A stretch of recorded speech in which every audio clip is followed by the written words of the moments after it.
ನನ್ನ ಮಗನ ಮಾಡಕ್ ಹೋಗಿದ್ದ 1 ಗಂಟೆನಾಗ ಯಾರು ಸಿದ್ದರಾಮಯ್ಯ ನಗಡಿಕ್ಕಿದ್ದ.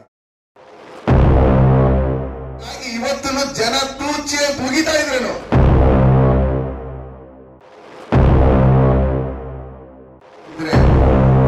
ಆ ಮಾನ ಮರ್ಯಾದೆ ಕಾಂಗ್ರೆಸ್ ಪಾರ್ಟಿಯಲ್ಲಿರ್ತಕ್ಕಂಥ ಮುಖ್ಯಮಂತ್ರಿಗಳಿಗೆ ಆ ಪಕ್ಷದ ಮುಖಂಡರುಗಳಿಗೆ ಇಲ್ಲ.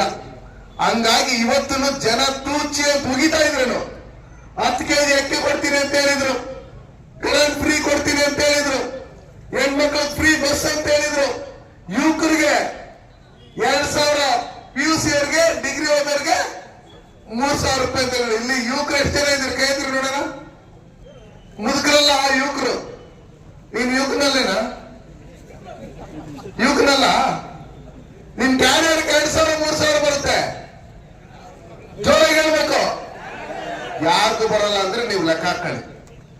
ನಮ್ ರೂಟಲ್ಲಿ ಮೊನ್ನೆ ಎಷ್ಟು ಬಸ್ ಬರ್ತಾ ಇತ್ತು, ನಮ್ ಸ್ಕೂಲ್ ಮಕ್ಕಳಿಗೆ ಎಷ್ಟು ಅನುಕೂಲ ಆಗೋದು. ಇವತ್ತು ಹೆಣ್ಮಕ್ಳಿಗೆ ಫ್ರೀ ಅಂತ ಹೇಳಿದ್ದಾದ್ಮೇಲೆ ಇವತ್ತು ಬಸ್ಗಳು ಎಷ್ಟು ಕಮ್ಮಿ ಆಗಿದೆ, ಎಷ್ಟು ಡಕೋಟಾ ಎಕ್ಸ್ಪ್ರೆಸ್ ಗಳು ಬಂದಿದೆ ಅಂತ ಹೇಳ್ಬಿಟ್ಟು ನಿಮ್ಗೂ ಗೊತ್ತು. ಹೆಣ್ಮಕ್ಳು ಬಸ್ಗಳಲ್ಲಿ ಹೋದ್ರೆ ರಿಪೇರಿ ಆದ್ರೆ ತೆಳ್ಳಕ್ ನಮ್ ಗಂಡ್ಮಕ್ಳು ಇರೋರು. ಇವತ್ತು ಹೆಣ್ಮಕ್ಳೇ ತರಬೇಕು, ಅವ್ರ ಕೈನಲ್ಲಿ ಆಗಲ್ಲ ಅಂದ್ರೆ ಬಸ್ ಅಲ್ಲೇ ಇರ್ಬೇಕು. ಈ ತರ ಪರಿಸ್ಥಿತಿ ತಂದಿರ್ತಕ್ಕಂಥ ಸಿದ್ದರಾಮಯ್ಯವರು ಇವತ್ತು ಕರೆಂಟ್ ಬಿಲ್ ಜಾಸ್ತಿ ಮಾಡಿ, ನೀರು ಬಿಲ್ ಜಾಸ್ತಿ ಮಾಡಿ, ಲೈಟ್ ಬಿಲ್ ಜಾಸ್ತಿ ಮಾಡಿ, ಪ್ರತಿಯೊಂದು ಜಾಸ್ತಿ ಮಾಡಿ, ಸಾರಾಯಿ ಬಿಲ್ ಜಾಸ್ತಿ ಮಾಡಿ, ಇಲ್ಲಿ 2000 ರೂಪಾಯಿ ಅಮೌಂಟ್ ಕೊಡೋದು, ಅಪ್ಪನದ್ರಿಂದ 5000 ರೂಪಾಯಿ ಇಸ್ಕೊಳ್ಳೋದು.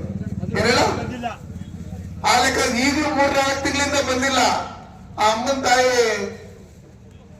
ಮಂತ್ರಿ ಕೇಳಿದ್ರೆ ಕೊಡ್ತೀರಿ, ಎಲೆಕ್ಷನ್ ಹತ್ರ ಬಂದಾಗ ಕೊಡ್ತೀರಿ, ಎಲ್ಲ ಸೇರಿಸಿ ಒಟ್ಟಿಗೆ ಅಂತ ಹೇಳ್ಬಿಟ್ಟು ಹೇಳ್ತಾರೆ.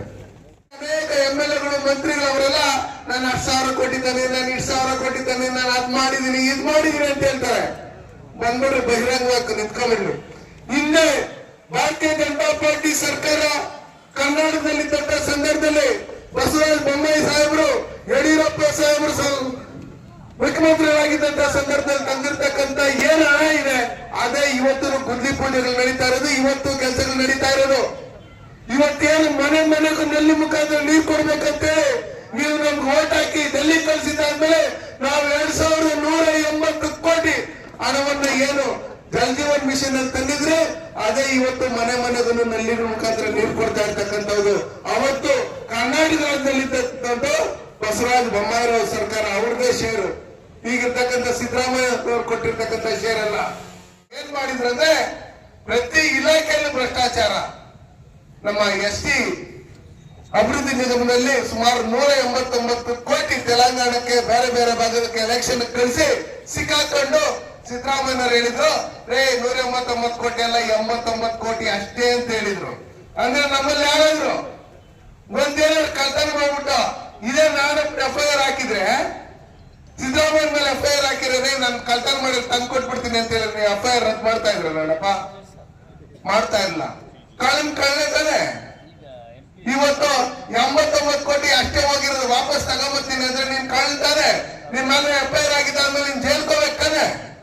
ಅದು ಬಿಟ್ಬಿಟ್ಟು ನೋಡೋಣ ಕಾನೂನು ರೀತಿಯಲ್ಲಿ ಹೋರಾಟ ಮಾಡೋಣ, ಅದ್ ಮಾಡೋಣ ಇದ್ ಮಾಡೋಣ ಅದು ಹಿಂದೆ ಇತ್ತು. ವಾಪಸ್ ತಗೊಂಡು ಕೊಟ್ಬಿಟ್ರೆ ಅವ್ರು ಕಳ್ರಲ್ಲ ಅನ್ನೋ ಲೆಕ್ಕಾಚಾರದಲ್ಲಿ ಅವ್ರು ತಿಳ್ಕೊಂಡವ್ರು. ಹಂಗಾರೆ ಪೊಲೀಸರದ್ದು ಏನ್ ಕೆಲಸ? FIR ಹಾಕಿ ಮಾಡ್ಬೇಕು ಅವರು. ಅದಕ್ಕೋಸ್ಕರ ಇವತ್ತು ಪ್ರತಿಯೊಂದು ಇಲಾಖೆಯಲ್ಲೂ ಭ್ರಷ್ಟಾಚಾರ. ಆ ಸಂತೋಷ್ ಲಾಡ್ ಒಬ್ನವ್ರೆ ಹುಚ್ಚಿನಲ್ಲಿ, ಇಲ್ಲೊಬ್ರು ಇದ್ರೆ ಚಿಕ್ಕಬಳ್ಳಾಪುರದಲ್ಲಿ, ಅಲ್ಲೊಬ್ರು ಅವ್ರೆ ಹೇಳ್ತಾ ಇರ್ತಾನೆ ಅವಾಗ ಅದು ಇದು ಇದು ಅಂತ. ಕಾರ್ಮಿಕ ಇಲಾಖೆಯಲ್ಲಿ ಕಾರ್ಮಿಕರು ಕೊಡಕ್ಕೆ 600 ರೂಪಾಯಿ ರೇಟ್ ಇರ್ತಕ್ಕಂಥ ಕಿಟ್ ಕೊಟ್ರೆ ಅದನ್ನ 2600 ರೂಪಾಯಿ ರೇಟ್ ಮಾಡಿ ಬಿಲ್ ಮಾಡ್ಕೊಂಡಿರ್ತಕ್ಕಂಥ ಮಹಾನುಭಾವನ ಲಾಡು. ಯಾವ ಲಾಡು? ಸಂತೋಷ್ ಲಾಡು. ಅಂದ್ರೆ ಒಂದು ಕಿಟ್ಟಲ್ಲಿ ಒಂದು ಕಾರ್ಮಿಕರ ಮೇಲೆ ಎಷ್ಟಾಯ್ತು? 2000 ರೂಪಾಯಿ ಹೊಡ್ಕೊಂಡವ್ರೆ ಅಂತ ಮಹಾನ್ ಮಂತ್ರಿಯಲ್ಲಿ. ಅದಾದ್ಮೇಲೆ SC ಜನಾಂಗದ ಅವರ ಗ್ಯಾರಂಟಿಗಳಿಗೋಸ್ಕರ ಬಳಸ್ಕೊಂಡಿರ್ತಕ್ಕಂಥ ದಲಿತ ವಿರೋಧಿ ಸಿದ್ದರಾಮಯ್ಯನವರು. ನಾನು ಅಹಿಂದ ಅಂತಾರೆ. ಅಹಿಂದ ಅಂತ ಹೇಳೋದಕ್ಕೆ ನೀವು ನಾಲಾಯಕ ಕಾಂಗ್ರೆಸ್ ಪಾರ್ಟಿ ಅಂತ ಹೇಳ್ತಾ ಇದ್ರಿ. ಅವರು ಕಳ್ತನ ಮಾಡಿದ್ರು, DJ ಹಳ್ಳಿ KG ಹಳ್ಳಿಯಲ್ಲಿ ಪೊಲೀಸರ ಮೇಲೆಲ್ಲ ಮಾಡಿರೋನು, ಹುಬ್ಳಿಯಲ್ಲಿ ಪೊಲೀಸರು ನಾವು ಹೊಡೆದ್ರೆ ಕೂಡ, ಮೈಸೂರಲ್ಲಿ ಪೊಲೀಸರು ಹೊಡೆದ್ರೆ ಕೂಡ ಅವ್ರು ನಮ್ ಬ್ರದರ್ಸ್ ಅಂತಾರೆ. ನಾವು ಒಂದು ರಾಮನ ಒಂದು ಭಜನೆ ಮಾಡ್ಬೇಕಂದ್ರೆ ಒಂದು ಮೆರವಣಿಗೆ ಮಾಡ್ಬೇಕಂದ್ರೆ ಇಲ್ಲಿ ಪರ್ಮಿಷನ್ ಬೇಕು.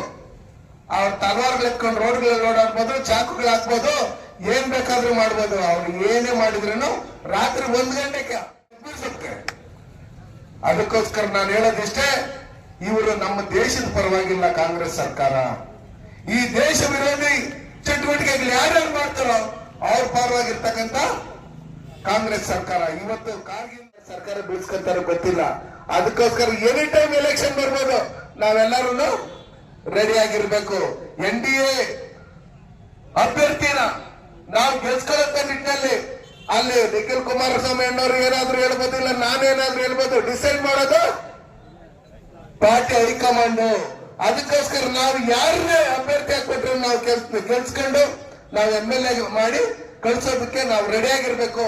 ನಾವು ಭಾರತೀಯ ಜನತಾ ಪಾರ್ಟಿ ಚೆನ್ನಾಗಿ ಕೆಲಸ ಮಾಡಿದ್ರೆ, ಚೆನ್ನಾಗಿ ವೋಟರ್ಸ್ ನಾವು ರೆಡಿ ಮಾಡ್ಕೊಂಡ್ರೆ ಸೀಕಲ್ ರಾಮಚಂದ್ರ ಗೌಡ್ರಿಗೆ ಟಿಕೆಟ್ ಕೊಡಿ ಅಂತೇಳಿ ನಾವು ಎಲ್ಲರನ್ನೂ ಕೇಳಂತ ಅವಕಾಶ. ಆತರ ನಾವೆಲ್ಲ ಕಾರ್ಪೊರೇಟರ್ ಆಗಿದ್ದಂತವ್ರನ್ನ MP ಮಾಡಿರ್ತಕ್ಕಂಥವ್ರು ನೀವೇ. ನೆಕ್ಸ್ಟ್ ನೀವು ಸೀಕಲ್ ರಾಮಚಂದ್ರ ಗೌಡ್ರನ್ನ MLA ಮಾಡಂತವ್ರು ನೀವೇ. ಜನಾದೇಶ ಬಿಟ್ಟು ಜನ ತೀರ್ಮಾನ ತಗೊಂಡ್ರೆ ಅದಕ್ಕೆ ಮುಂದೆ ಯಾರು ದೊಡ್ಡವರಿಲ್ಲ. ಪಕ್ಷದಲ್ಲಿ ಏನ್ ಡಿಸೈಡ್ ತಗೋತಾರೋ ಅದಕ್ಕೆಲ್ಲ ನಾವು ಭದ್ರಾಗಿರೋಣ.